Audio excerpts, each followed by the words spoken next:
All right, we're going to get started. Thanks everyone for coming. I'd like to thank ETE for 2015 for inviting me. My name's Joanne Molesky.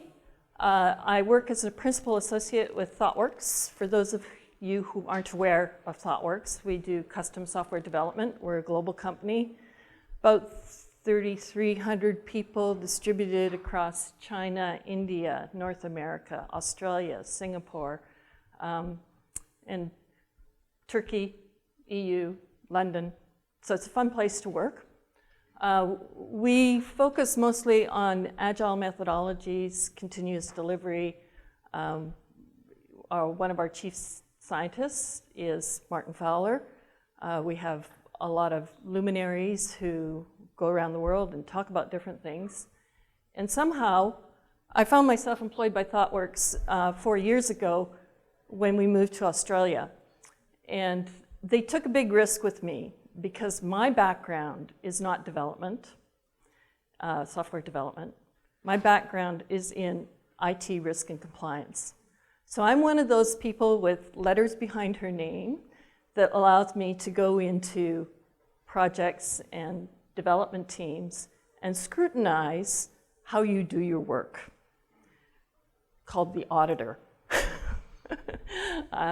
You know, the person you see when they hit the floor, you hide under your desks. If they can't see me, they don't know I'm here, and I'll avoid that awkward conversation that we're bound to have. So ThoughtWorks took a risk with me, saying, you know what, we feel that this is going to become more and more prevalent in the software development world, and within the last 2 to 3 years, if you've been reading up on security, and my full-time job with ThoughtWorks is actually head of their global security team. Security has become a big concern for software development, and we haven't got it right.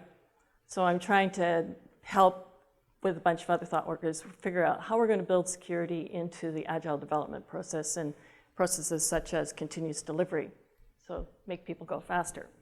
But what I'm here to talk to you about today is one of the things I got roped into was to write a book with my colleagues Jez Humble and Barry O'Reilly. And it originally started with a conversation of Jez saying, you know, all this security and governance, risk and compliance stuff, we really struggle with those teams when we go in and we start talking about continuous delivery. Because GRC teams, as I call them, governance, risk and compliance, GRC teams think waterfall, right? And really, continuous delivery, Agile, is far less riskier than waterfall. Because the biggest risk that we encounter when developing software is that it doesn't do the job it's supposed to do, or nobody uses it. So you're wasting huge amounts of effort and money in developing stuff that people just don't use. So I said, okay, and we landed up writing this book called Lean Enterprise. So that's my story. What I want to talk to today is about how we get more from technology on an organizational level. So I'm not going to be talking about team structure per se and how teams should work and interact, team members should work and interact. I'm talking more at the organization enterprise level. What are the things we have to do to help teams outside of IT understand that the new technologies and new ways we work actually help reduce risk and make it a better world within the organization and deliver better value to our customers. So that's what the talk is about. So if anybody wants to get up and leave right now, feel free. I won't be offended. Okay, good, everybody's staying. So I just want to start this, if I can. Oh, I'm struggling because of the display was changed on me. And I'm trying to find that button. Yay, okay. So most organizations are managed in a way that started in the 19th century, where we figured that it was a very simple world. If we pushed in one direction, because they were very simple, we pretty much knew what the response was going to be. But today, it's a much different world, okay? with globalization, new technologies, and when you get into enterprises that are huge, there's complications and connections that we're not even aware of. So if you push one way or try to move the organization in one direction, what happens is you can't predict what will happen. Being able to predict is gone. The best we can do today is try and figure out ways of how we can deal with uncertainty.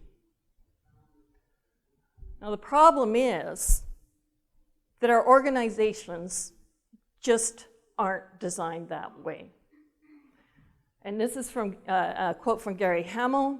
He participates in a website called the Management Innovation Exchange. And anybody who's interested in pursuing this concept a little further should go and look at that website and maybe join their organization, because their whole operation pretense, what they're saying is that the management practices we teach in our management schools today don't work anymore. We can't control everything, and we just need to get over it. So what, Gary? We're still organizations, we're still making money. But if we want to get better, what we have to do is be able to improve beyond the use of technology in and of itself. We have to change the organization. So the main obstacles to improve business responsive: slow decision making, conflicting department goals and priorities, risk-averse cultures, and silo-based information. Does anybody here in this room work in an organization where you would say that doesn't apply? Put your hand up. I don't see any hands. Okay, so we're everybody in agreement that that's part of our problem? Yeah? Okay. Further evidence. It's published in June 2014. McKinsey. 3 most significant challenges for organizations are, and this is applying digital products and services, they're not designed for the fast pace that digital services demand. Consumers expect change. They expect things to happen almost instantaneously. If your competitor offers a service or a new app, they're going to shift and move to that for that reason alone, because it makes their life more convenient. You have to be able to shift as fast as the consumer demands are. Secondly, your business processes are too inflexible to take advantage of new opportunities. We talk about the process of putting together a business case, getting the approvals to actually do the work for new products, and then actually putting the team together and getting the team organized so that you can actually build the products. Those take too long. I won't even get into things like change management within IT. You'll get into the security reviews that have to be done. If you want to make a simple change in production, the hoops you have to go through to get that change in place. They're all too slow. And the third one is this inability to adopt an experimental mindset. So Dave talked earlier this morning in the keynote about mistakes and Ms. Frizzle saying, get messy. Our organizations are designed where getting messy and making mistakes are viewed as failures. And an experimental mindset is 2 things. You use a scientific method, so you're looking for evidence, you're using data to provide evidence. And the second one is that you learn from your mistakes, or you learn from the evidence. So it's okay, I had an hypothesis, I tested it. Did it work? No, but what did I learn from that would then move you on to your next hypothesis to do another test to get constant improvement?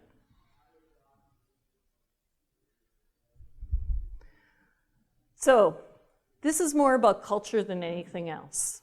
Because I was talking to somebody yesterday, I think, and we were just going, it doesn't matter as a consultant. You go in, somebody will tell you, here's a problem, can you help us with it?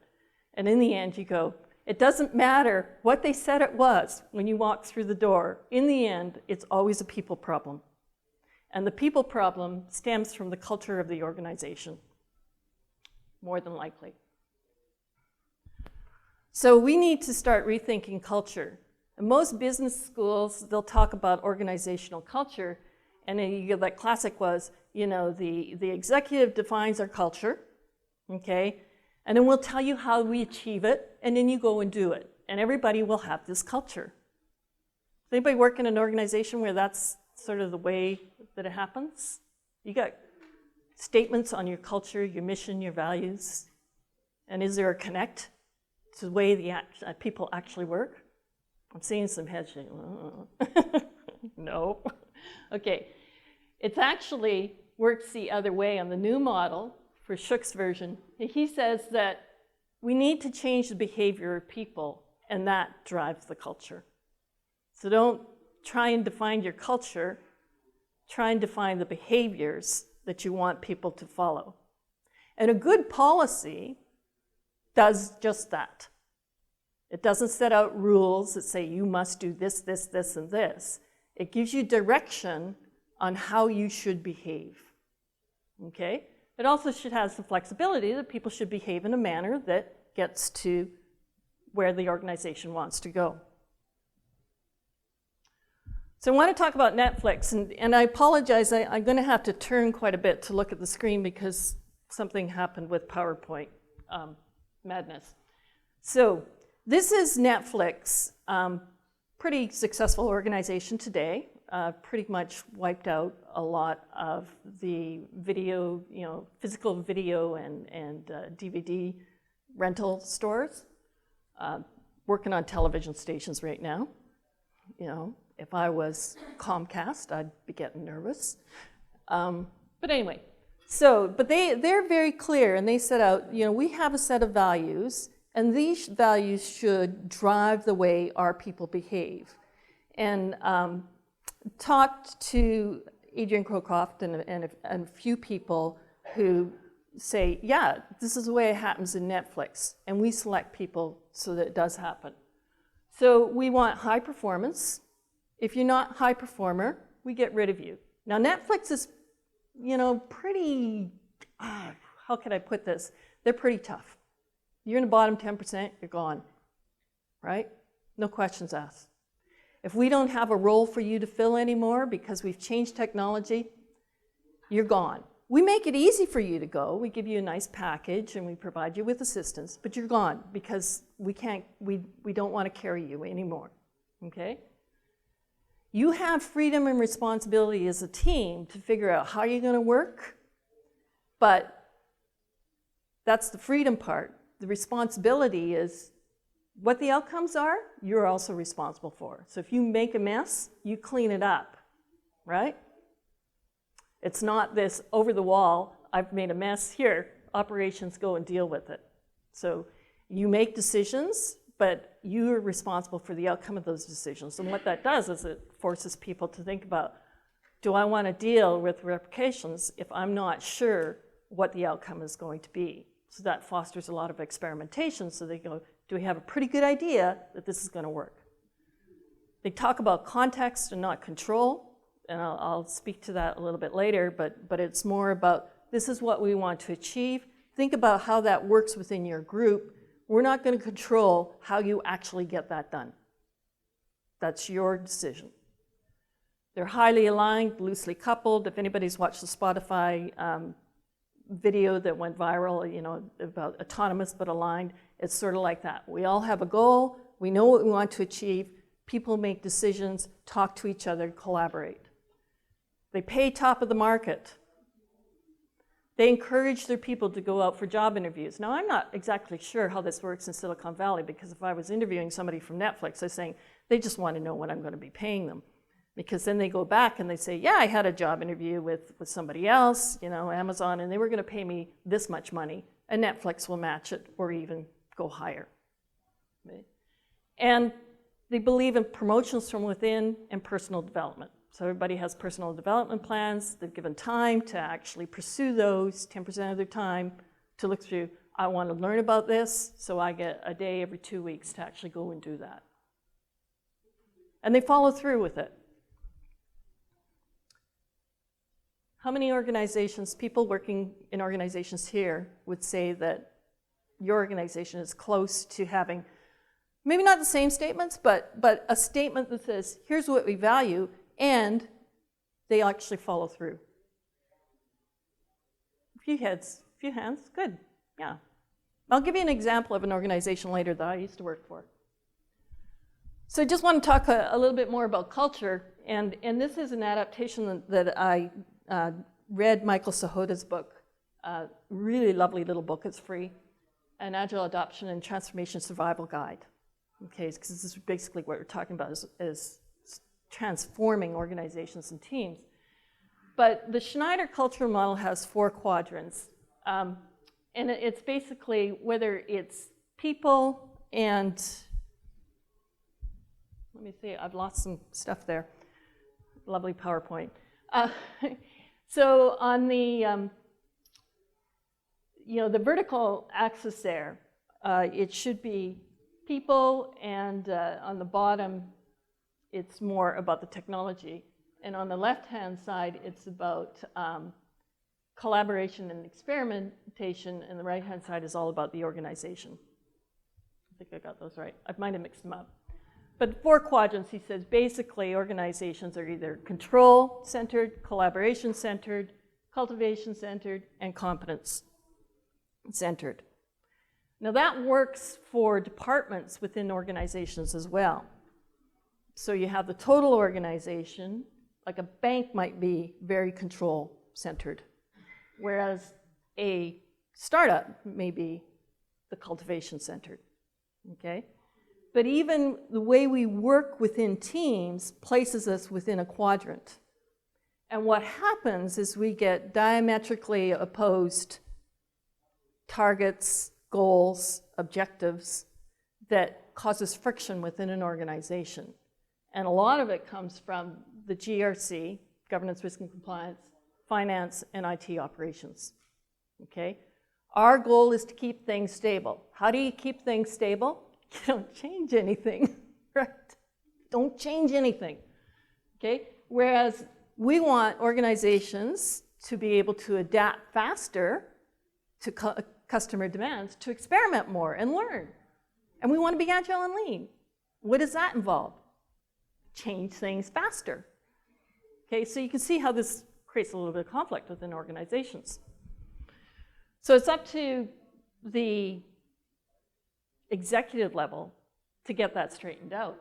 But what you really want to do is try and bring the controls, if you want this learning organization and innovative organization to happen, is you have to bring those controls into a level where everybody can work with them. You still need them, but you have to be able to allow everybody to work with them. And I hope to give you a few examples later on. So,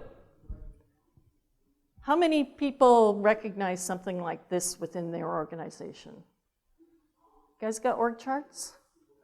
They look like this? A lot of head shaking, yes. Anybody's organizational chart doesn't look like this? Few hands. How many people you got in your company?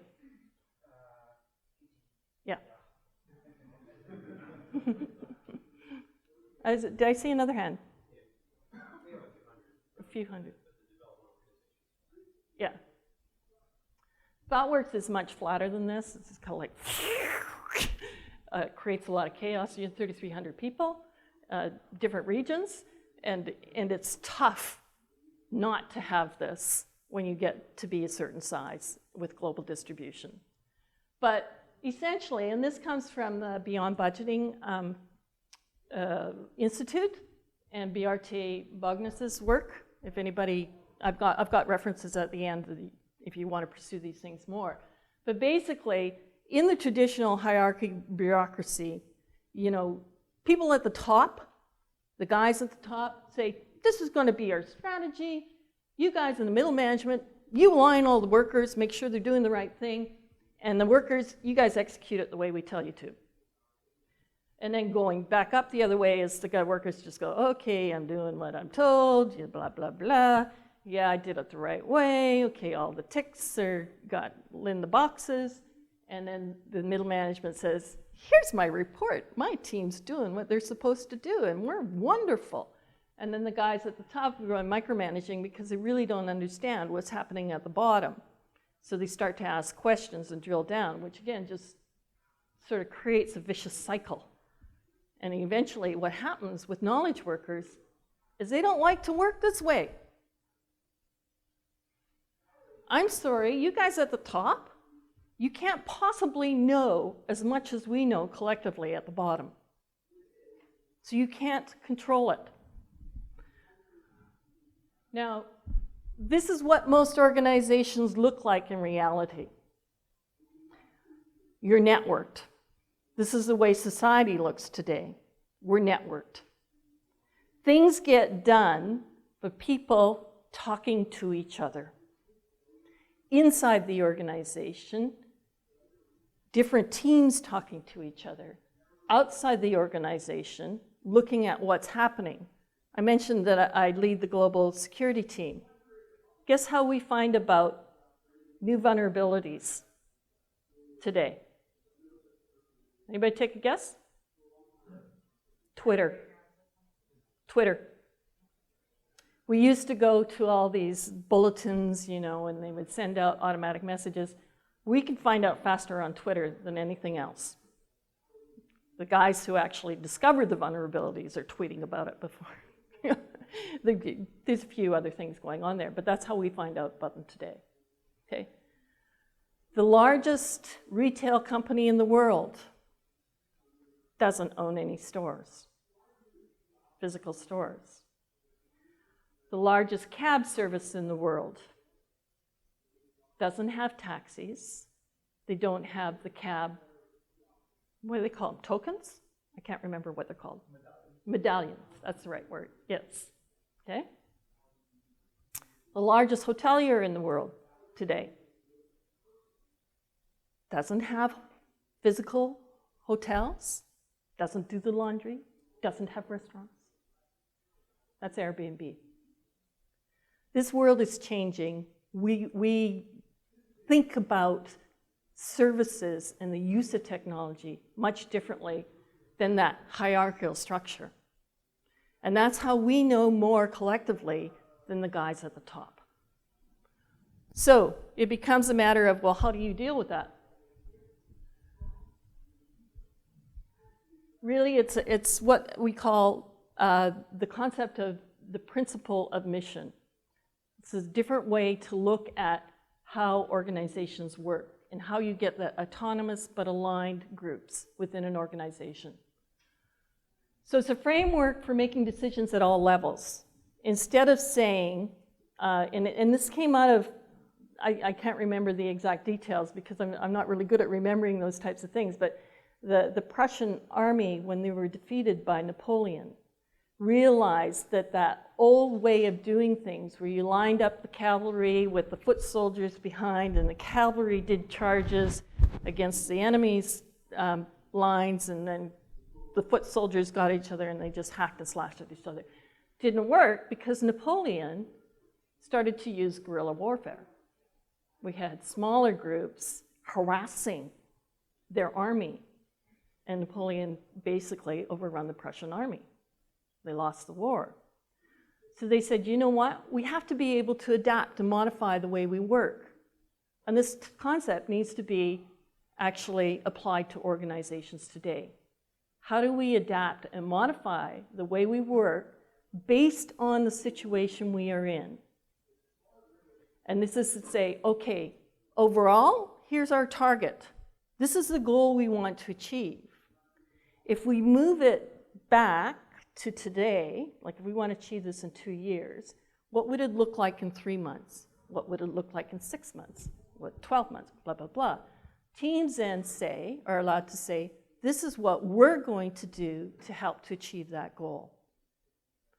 And this is how we're going to measure, and we'll know when we're helping to achieve that goal. And I'll give you an example in a little bit of how that works. But the important thing about this is that it has to be based on principles and not rules. So it's more like guidelines, okay? In certain situations, you know, the guidelines may not apply, therefore you're allowed to step outside of that. But there's a boundary there that you really can't go outside of unless you get approvals and visibility into why you went outside that boundary. So you need to understand the goal, you need to understand the boundaries, okay? And when I talk to security, about security to our development teams, and I say, okay, you guys can do what you feel you need to do to build security into your development lifecycle. So whether you're going to build unit tests, whether you want us to come in and do a code review, whether you want security to come in at the beginning and work with you on a day-to-day basis, we will work with you that way. You guys decide. These are things you cannot do. You can't use unlicensed software, you know. And we start listing the stuff. You can't use operating systems that are end of life. You can't use equipment that's end of life. So those are the boundaries that we define for them. But if you follow all this, and here's, by the way, some other things that we think you should be doing, like apply regular patching, okay? And I don't care how you do it, just do it. You figure it out, that's one of your responsibilities. Then, you know, we work out this arrangement, and as long as there's visibility into how they're doing it, and I come back and I check, let's see if you got the latest patch that's done, it's like, I'll leave you alone. You know? But it is very much that this is what we're trying to achieve. Here's how you achieve it. You guys figure out what your goals are going to be for the next little while to do it.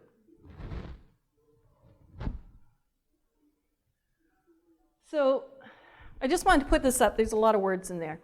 But to give you an idea that there is a transition for many organizations. Like if you're at the far left where you're in a power-oriented organization that processes this information on a really firm control, top-down approach where it's really dysfunctional and it's a bad place to be. To move that to an organization that's performance-oriented takes a long time, and there's a lot of different steps to go in there. But basically, you want to get to a point where you have a generative organization. It's high cooperation between teams, between executive and the actual workers. If messengers are delivering the message, they're actually trained how to deliver that carefully. It's not that they're shot or that they're neglected. Everybody shares risks. And I do this all the time when I talk about security, particularly with development teams. It's that security is not my team's responsibility, it's our responsibility. So your team, our team, working together, we're responsible for security, okay? We always encourage that bridging. If we fail, it's like, okay, things happen. What did we learn from this, and what are we going to do so that it doesn't happen again? And we talked, if you went to Diane Larson's presentation yesterday afternoon, that was one of the things about retrospective, you know? It's like, yeah, talk about what happened, but you've got to have something in your queue that you're going to do for the next iteration so it doesn't, to help prevent it from happening again. And novelties implemented. So I talk about architectural teams quite a bit on this when you have the architecture team that says, these, you know, this is the type of technologies you're going to use, and we won't tolerate anything outside these. And I go, but technology changes so faster. If you have rules like that, you're going to be behind the 8 ball in a matter of months. So where's your guidance in teams to say, how do you try something new? That's more what you need. This is the way we're going to approach new technology. And these are the guidelines that your team should have in place to make sure that it's visible and transparent, people know you're using it, and that it doesn't break anything else. So, cultural change is not an event. And this is really important. This is a very, very long journey. I'm talking years. So what happens when you have cultural events is like, okay, we're all going to learn Six Sigma, and we're all going to do better. And yeah, we do. We do better for a while, and then things slide back to normal because we haven't really changed the culture. We've just done a knowledge sharing, if I can call it that. But we actually haven't changed the behaviors of people. And then the next one comes along. We're going to be agile, okay? Yeah, it works well for some teams, and some teams carry it out. But again, if it's just knowledge sharing, and you actually don't practice and change the behaviors, it slides back down again. And then the next one comes along, we're going to do DevOps, because then we're going to get really, really fast. And then what happens is everybody gets DevOps, and yeah, things get better for a while, but then they slide back down, because again, we haven't changed the behaviors of people to do the experiments and learn. Now, the problem about bringing in a program saying, this is the way you're going to behave from now on, remember that triangle I showed you, the Shook's version of culture? You're going from, I'm going to define the culture and it's going to change your behavior. Really what you need to do is say, how do we change that behavior? And that really is the plan, do, check, act cycle. Really, really old school, but it still applies. So, the first thing you want to do if you want to change the behaviors of people is to understand what's the value that you're going to be delivering to your customers. Now, whether you're working on a team that's got internal customers, you're working on a team that has direct contact with external customers, or you're at the executive level where you're thinking about the larger picture of customers, you have to be able to define the value for the organization. So, otherwise, that's what happens, and you get that bureaucratic hierarchy flowing again, where everybody looks after themselves. We optimize for our own work. So one of the first concepts we talk about in the book is to think about, stop thinking about tech projects. Does this look familiar to most people in the room? Is this how you've been trained that this is the way we work? Now, whether your projects are done in the waterfall, an agile, a continuous delivery method, it's kind of like, oh, the business says, you know what? I got a great idea. Give us some money to do it. And then you go, okay, that sounds like a great idea. Let's set up a project. And they go, yeah, we are working, you know, we've got 100,000 lines of code. I haven't got anything working that I can show you, you know, or maybe I'm an agile team and I can show you some of that, but, you know, give me more money because I can get more done if you give me more money. And then we throw it over the wall to operations, IT operations. It says, I don't know what you guys are thinking, but this doesn't work, you know? It's full of holes, problems, and I get to fix your mistakes, and it makes me angry. Okay. What this does is it optimizes this sort of approach, creates sort of a opposition, antagonism between different teams. As I mentioned before, operations, what are they judged on? How stable are your systems? Projects, what are they judged on? How fast can you get this done? So what's going to happen? Yeah, I got it done. What's your problem? Operations problem now. I don't have to worry about how stable it is. I don't have to worry that it doesn't integrate well with the other systems. It's somebody else's problem, you know? And these guys, my good ideas, guess what? Most of them aren't. Usually, remarkably, there was a study done, and 17% of organizations admitted to the fact that most of their projects were a result of the HIPPOs. You know that term, HIPPO? Highest individually paid person in the organization, or opinion? Opinion, I think it is. The highest individual paid person's opinion. The HIPPO made the decision. And you know what usually that is? Those nice guys at Oracle, they took me on a cruise. I went down to Miami and I went on the Oracle yacht for 3 days. Okay? Or I've seen this one before. I used product X in my previous work and it worked just fine for them, so we're going to use it here. And that's usually the way those 17% of major decisions, like we're talking about multi-million-dollar decisions, are made that way. Others, it's kind of like a committee that goes, throw the dice, see who gets the highest number, pull letters out of a hat. You know, not really any, what's the value this is going to bring to us? Do we really need this? It's a whole nother session that I could go on about that. So we gotta stop thinking this way and start thinking more this way.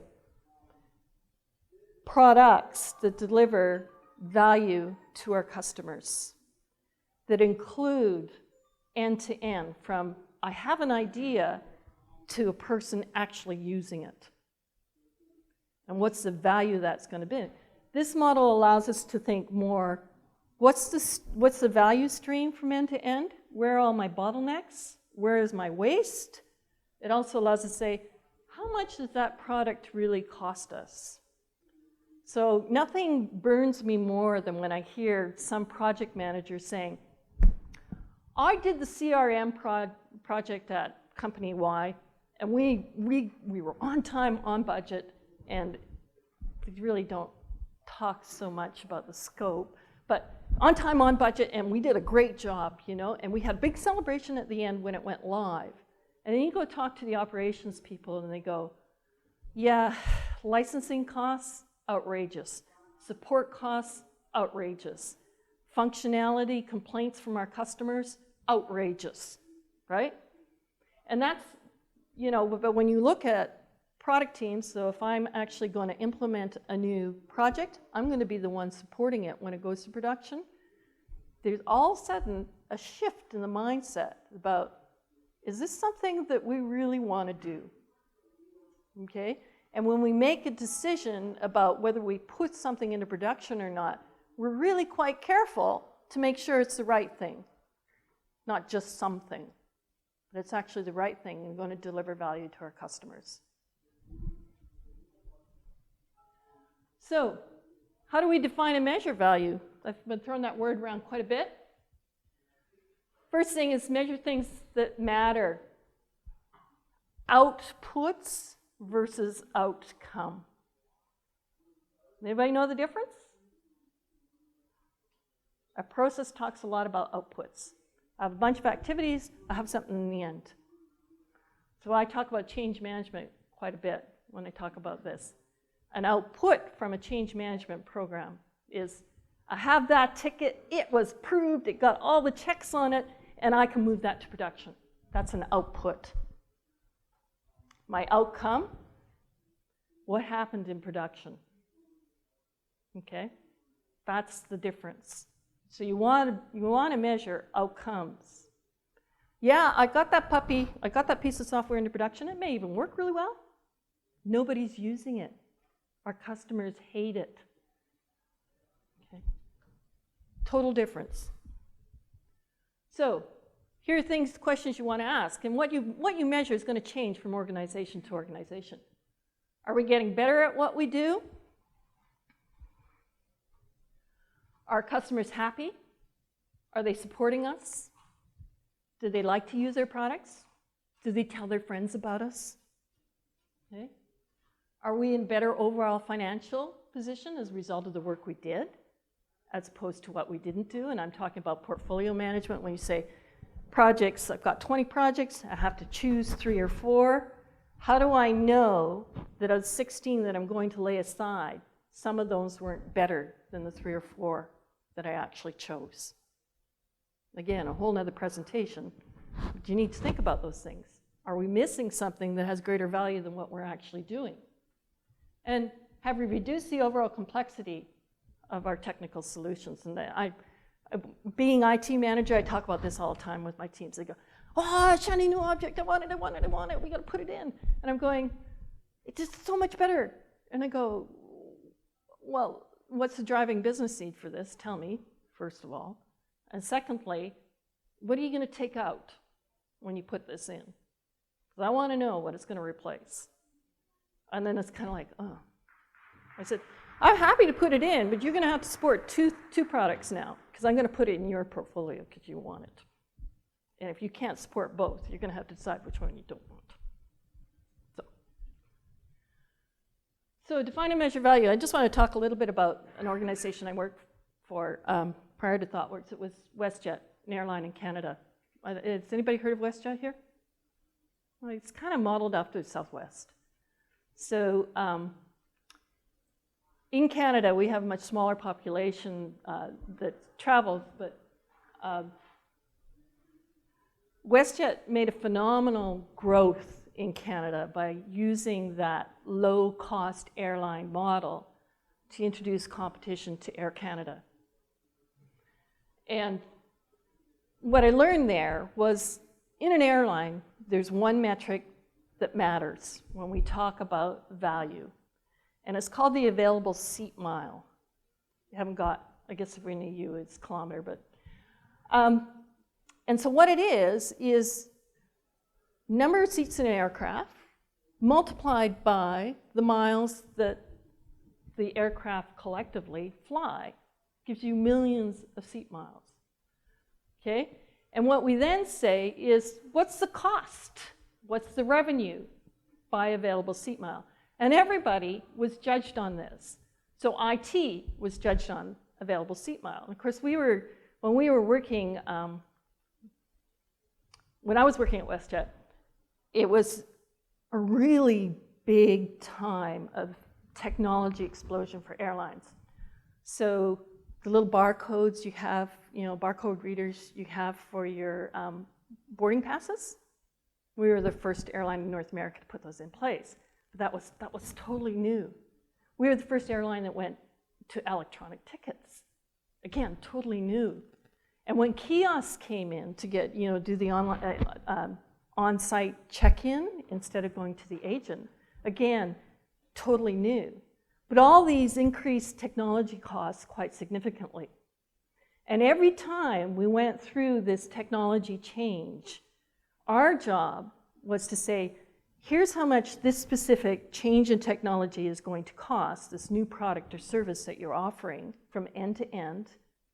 And the business side, the operations side, were responsible for ensuring that their costs dropped even more than our costs increased. And WestJet's really great at doing stuff. They focus on the culture quite a bit. So for them, customers key. Everybody's empowered to make decisions to make customers happy. Okay? When we worked in IT, we went down and slung bags before 9/11. Okay? We couldn't do that afterwards. We also did things like we worked at customer check-in to see how their systems worked and the problems that they had. We'd fly down to Mexico to see what the problems were down there with our networks and the infrastructure, because they couldn't check in fast enough, or write the reports fast enough. So there was that total collaboration, and the whole company was working this way. WestJet's very good culture of experimentation. So we think we want to fly to Europe. We only have one type of airplane, a 737, Boeing 737, different sizes, but its range is limited. Would we have enough customers to fly to Ireland or Vancouver to Hawaii, just on the outside edges of the range? Would customers be able, how would that work? Because those are pretty small aircraft for a 6 to 7 hour flight. And they go, well, you know what? And this is sort of a whole other thing where they came like, we need a business class. Well, are customers willing to pay for extra room? Well, we're not going to rearrange an aircraft because that takes way too much money to do, pull out seats and put new seats in for an experiment. So what we're going to do is we're just going to book people, but we're going to leave that middle seat empty. So for an extra $50, you can sit at the front, we'll leave the middle seat empty, so give you more room. People loved it. So what did they do? Then they invested in the money to change the seat configuration.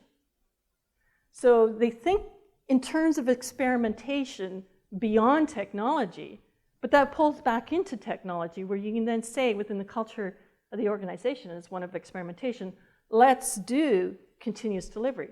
We did A/B testing for our J.D. Edwards system. We actually had asynchronous replication, and we would take what we, the B stage became our stage environment, but we also used it to test stuff to see if it would work for our internal operations people. And we were doing this 6 years ago. This was not new to us. So I was quite stunned when I came to work with ThoughtWorks. I go, well, doesn't everybody work this way? No, apparently not.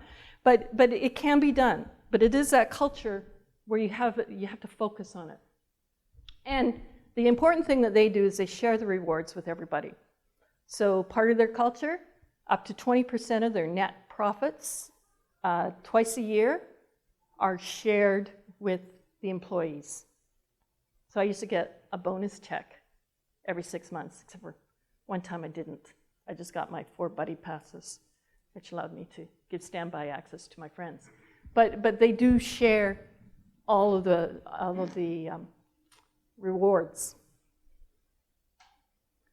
So the other thing we got to do is stop the process madness. This is the lean enterprise loop, we call it. Everybody should recognize this as the Deming plan, do, check, act loop.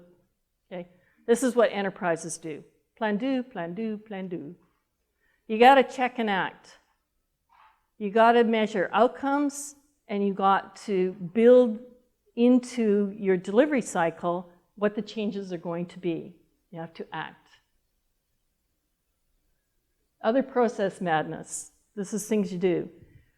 Don't fight stupid. There's a lot of stupid happening in enterprises. Focus on making things better. Getting into an argument with GRC people doesn't get you anything. You just said, the question says, how can we make this better? Let me explain how we work and how we think this reduces risk. Okay? And then what will happen out of that is conversation. Maybe you get to an understanding that, oh, well, maybe what this team's doing is actually better than the way I was taught as an auditor. Okay? These are basic lean principles. Go see for yourself, create time for experiments, don't waste your failures, and challenge your own perceptions.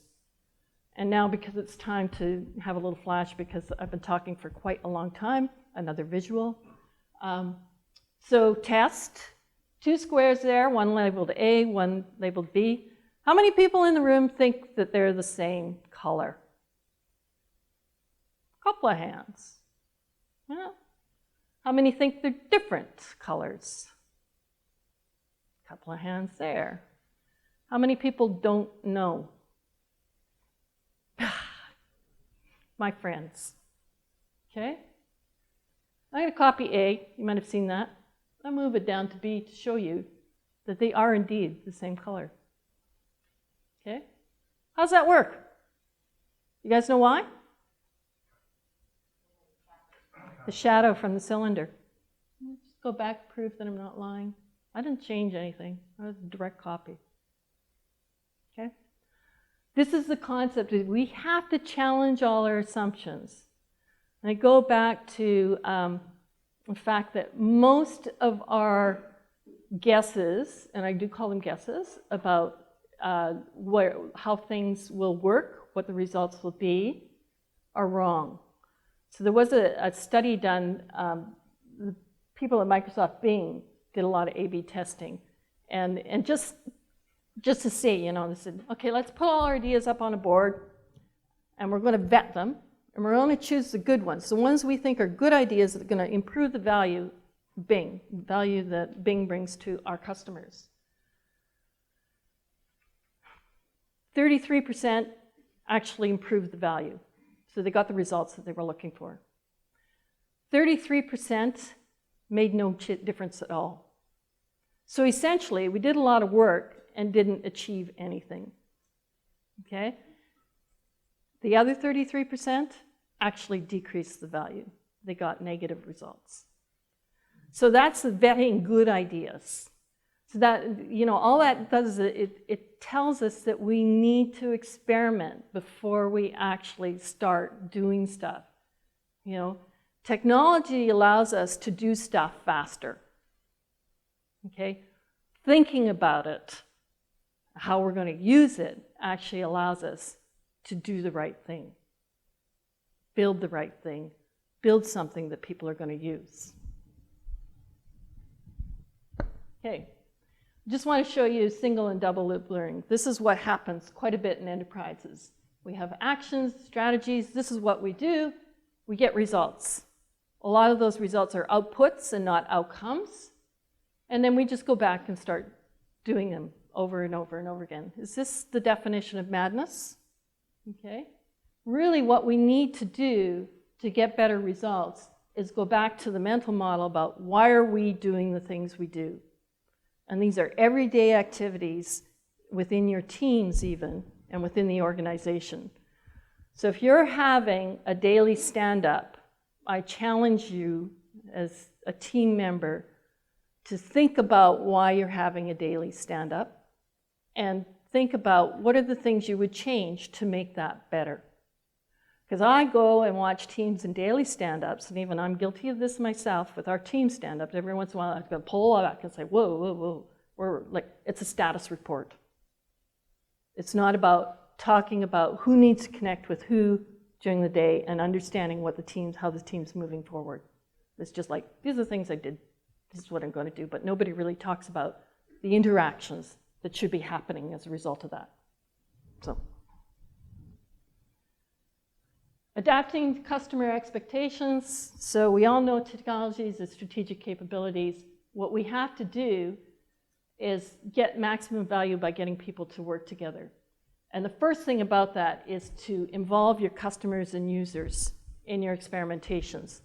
So at ThoughtWorks, we do a fair amount of this. We actually take delivery teams to hotel lobbies to talk about, what your experience was, how could we improve? If we were going to build this app, what would you want to see? How would you want to see it? We've done it in grocery stores. We do it a lot on public transportation, where we're actually talking to commuters on the platforms of trains. But get right there in front of your customers and figure out, is this the right thing that we're building? And that's the whole area of user design, user experience design, which again is another topic. But it's important because the customers are going to tell you directly, is this a good idea or not? And technology will allow you, through the use of blue-green A/B testing, you can use technology quite a bit to get access and data from your customers. And then your evidence gives you better decisions. So just talk about Intuit. What they've done is, when they have a new app, they actually talked about, and they looked at statistics, and they go, most people, when they file their taxes, it's not that complicated. So what if we built some sort of application where we could take a picture of, it's a T4 in Canada, I don't know what it is here in the States, but it's my tax return statement from my employer. It says Joanne earned this much money, and she paid this much for taxes, and here's all her other deductions. Take a picture of it, and it files it automatically for you. And this was with the UK government. And they go, is this something that we want to pursue? And basically what they did, what they made the decision on was what the customer reviews were like. Do they love it? Yeah, it looks like there's some value there. Let's pursue it. So this is very much an experiment, a brand new product.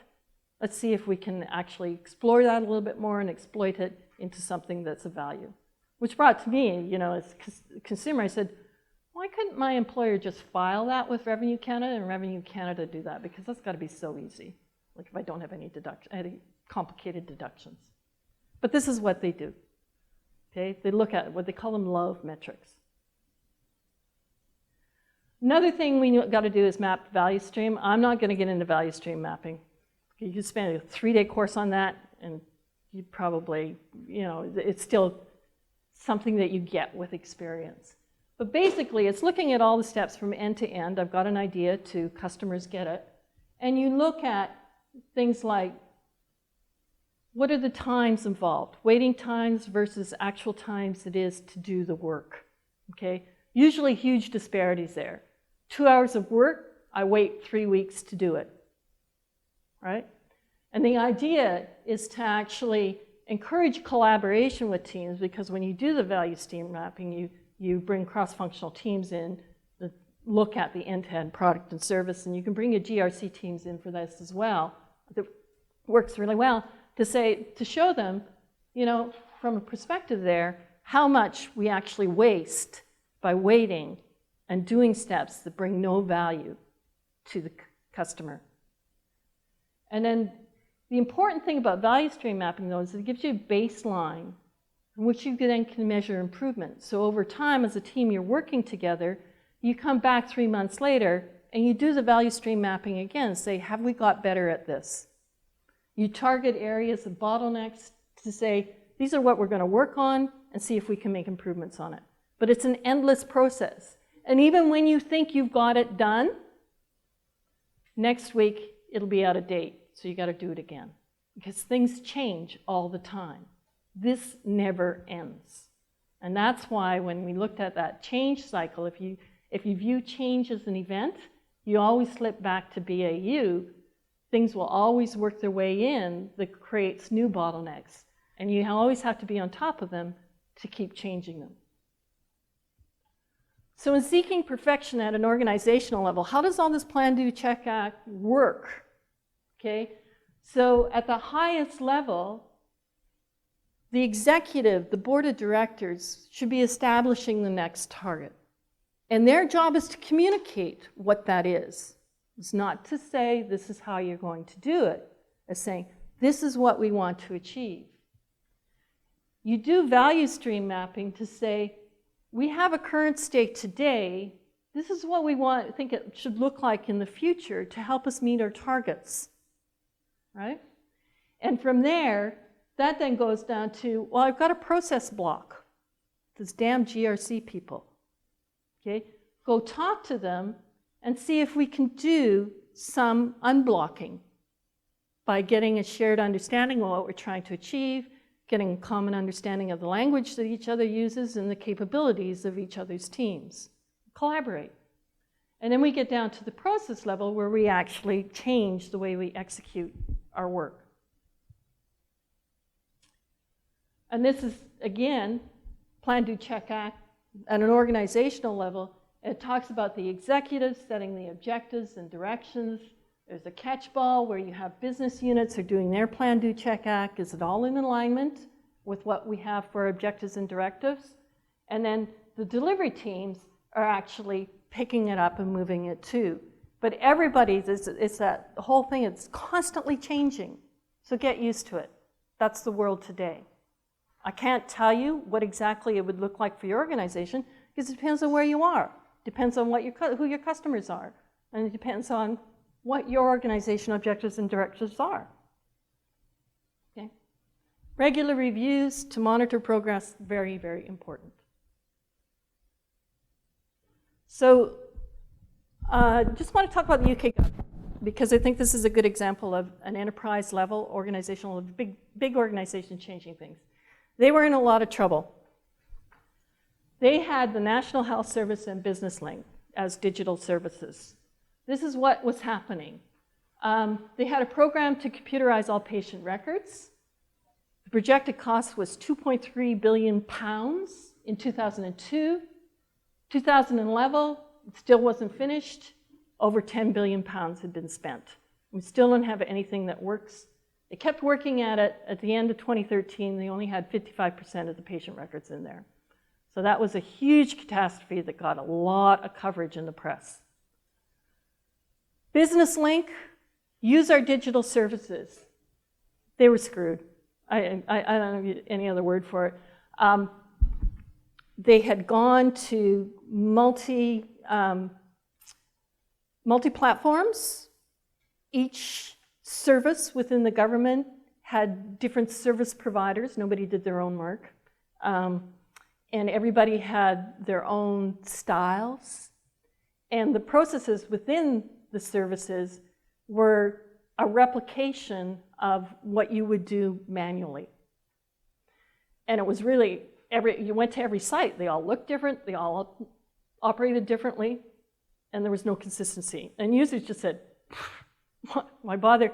So what the British citizens were doing is they were using the expensive services, mail services, walk-ins, telephones, okay? So they had a big problem that they had, and there was a lot of press about the waste that the government had on technology. So what they did is they said, we've got to change this, and they had a mandate to, from Francis Maud, can't remember the cabinet, Francis Maud was the cabinet minister. Anyway, he commissioned somebody to come in and look at the digital services and make some recommendations. And the recommendations were basically change this, have a consistent feel, make it easy for users. So the acid test will be if the British citizens prefer to use digital services. That's your goal. So they go, okay, well, how do we do that? Because we're pretty big. So what they did, 14 people, time boxed it, 8 weeks, and the amount of money they could spend, £250,000, no more. Prove that we can actually build a digital platform that's going to work. So we went in there and we helped them with this, and at the end of the week, they go, yeah, we think we've got something that's going to work, but it's going to take a bit of organizational transformation. So first thing you got to do is create that shared understanding of what we're trying to achieve, okay? So, and if you go to the UK.gov site, you'll see that all this is up there. You know, these are just screenshots that I took. So the standard needs to, all new or redesigned transactional government services going live after April 2014, you're going to follow our standards. It has to be maintained after the government service has gone live. So you just can't put it up there and leave it. You got to have a team that's going to maintain it. And these have to be so good that people prefer to use them over the other walk-in phone services, face-to-face. So they talked about it, and it's completely transparent. This is what it looked like in May 2014. We have 25 services identified that we're going to go digital with, and they go, at the end of May 2014, they had 5 into live. Everything here is exposed to the public in different amounts. So discovery was a select few people in the public to come in and work with the digital team to say what's going to work, what doesn't make sense to you. Was alpha, they actually had a small team of the public using, a small group of the public using it to give the feedback. When they go to beta, it's a broader aspect of the public that gets to use it. And then when it goes live, everybody's using it. So last year, just around this time, they had 5 services live. They, remember April 2015, they're supposed to be finished. This is what it looked like at the end of March 2015. So they had 15 live. They still hadn't made it. 9 were in beta. I think many of those are almost live today. And then there was 1 still in alpha. So the important thing about the digital services is they kind of lost a lot of the general rules that they had around software development and the use of technology. So what they said, we're going to give you principles to work off of. There they are. Don't slow down delivery. Decisions when they are needed at the right level. And there were guidelines that said, this is the right level, this is the boundary. You go over this boundary, somebody else has to look at it. Do it with the right people.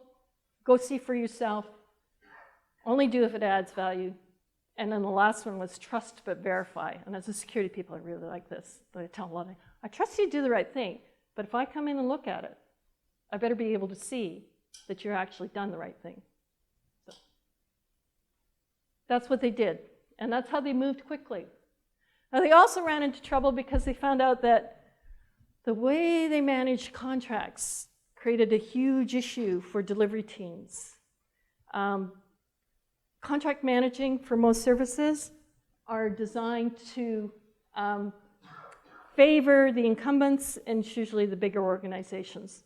So they actually made a lot of rules that would try and modify that so they get more small and medium-sized enterprises in. So no IT contracts over $100 million. If you go over $100 million, you have to go through bigger scrutiny, more scrutiny. No automatic contract extensions. Wouldn't we like that? And no hosting contracts will not last longer than 2 years. And in this way, they've been able to bring in a lot more small and medium-sized companies to help them with their digital services. There's other rules and regulations that change around that. But basically, to make this happen, they had to have leadership. They are hiring people to work for the government that manage the services. There's a concept. And they're doing a lot to retain them because it's a good place to work now. And they create a learning environment. There's a lot of experimentation that goes on. And they've got a lot of visibility and transparency. If you, like I said, if you go to their website, you'll see it. So, what can you guys do tomorrow? First thing I'd recommend is go and see the work. Get in touch with your customers. If you got executives, bring them down to the floor to see how your teams are working. Map out that end-to-end value flow, figure out where your bottlenecks are, and implement and amplify feedback loops. Do the check and act. Just don't do plan, do. Plan, do, check, act. And then I'll leave you with this last thought. We have to learn to deal with uncertainty. People say, well, what is the right answer? And I go, today, I could tell you where you should start if you know where you want to be. But bear in mind that tomorrow, where you want to be may change because something could happen. And if you talk to oil and gas companies today, would they have thought they are today, this time last year? Not a chance. No, just who would have thought the price of oil dropped that much? Okay. Conclusion, I think most of this is just repeat of what I've said. Okay, and then the last thing is just some references. This slide show will be up with all of the others posted for the conference. I'll be here if anybody wants to come up and ask questions.